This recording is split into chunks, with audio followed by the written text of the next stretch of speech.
Hello everyone, Assalamu alaikum. How are you all? I hope you are well. Welcome back to my channel in this new video.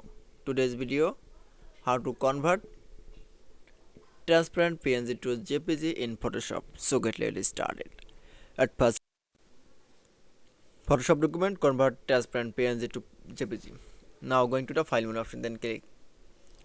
Now click for open option. Now find your PNG picture.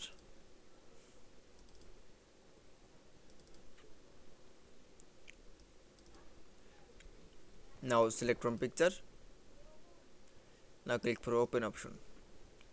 Now you can see then open the PNG picture. This PNG picture and convert the JPG. Now going to the again file menu option, then click. Now click from save as option. Now we show the new interface. Now we show the now select from file name. Now choose from file name. Now select from format option. Now select from format. Now choose from JPG. Now click. Now click from location file.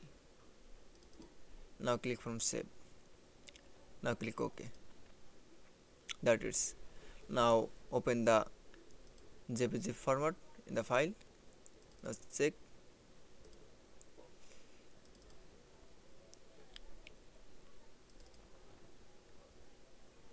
That is. Now you can see convert PNG to JPG Adobe Photoshop is very easily. I hope to enjoy the video. Please like, comment, share and subscribe my channel.